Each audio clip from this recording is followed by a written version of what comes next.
কালকে আমার নেতা মির্জা ফখরুল ওয়াশিংটন ডিসি থেকে ফেরত এসে সাংবাদিকদের উদ্দেশ্যে দুটি কথা বলেছে, ডেভিল হান্ট নিয়ে কথা বলেছে এবং একটি সুন্দর উদাহরণ দিয়ে বলে দিয়েছে অন্ধকার দিয়ে থাকা যায় না, আলোর দরকার।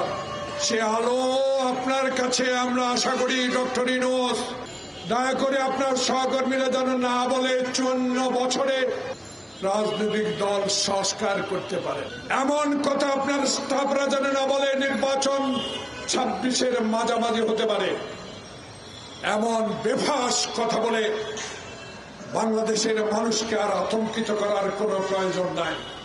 কারণ আমাদের বিশ্বাস, আমাদের আশা আপনার কাছে। দয়া করুন, অনুগ্রহ করুন, সংস্কার চলবে, সেই সংস্কার কম সময়ের মধ্যে করে নির্বাচনে ম্যাপ দেন, রোড দেন, তাড়াতাড়ি করেন, না হলে অস্থিরতা আবার বেড়ে যাবে, আবার কোন ষড়যন্ত্র ফাঁক করে ঢুকে যাবে, সেই ষড়যন্ত্র রুখতে রুখতে আবার সময় অতিবাহিত করবেন, আমরা সেটা আর গ্রহণ করতে চাই না। তাই আজ 10 তারিখে মাননীয় প্রধান উপদেষ্টার সাথে বিএনপির প্রতিনিধি সাক্ষাৎ করবেন। আগামীকাল 11 তারিখে সারা বাংলাদেশে রোজার আগে কেন্দ্রীয় কর্মসূচি আমাদের শুরু হবে। আমরা সেখানে দাবি করব নির্বাচনের কথা বললেই শুরু হয় ব্যক্তিগত পরিবারের কথা নিয়ে। এগুলো বন্ধ করতে হবে।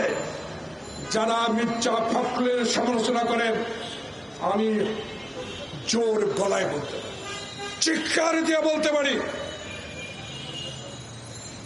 মির্জা ফখরুলকে নিয়ে যারা সমালোচনা করেন, তার পরিবারকে নিয়ে, তাদের উদ্দেশ্যে বলতে চাই, মির্জা ফখরুলের সমান হোক,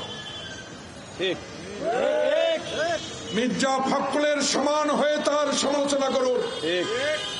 সত্য কথা বললেই সমালোচনা। তাই সত্যের মধ্যে থেকেই তারেক রহমান বলেছে, নির্যাতন সহ্য করেছে আমার দলের নেতাকর্মী,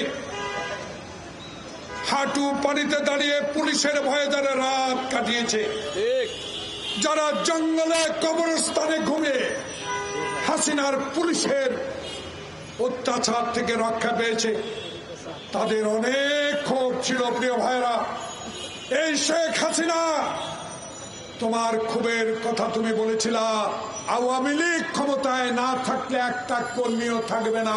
হাসিনা, মুধির আশ্রয়স্থলে থেকে তুমি একবার চোখ বুলিয়ে দেখো, তারেক রহমান 5 আগস্টের পর তোমার একটা কর্মীর গায়ে হাত উঠায় না। এটাই ব্যক্তিত্ব, এটাই তার গ্রহণযোগ্যতা। এই গ্রহণযোগ্যতাকে ঠেকাবার জন্য আর একটা ষড়যন্ত্র শুরু হয়েছে। প্রিয় ভাইয়েরা,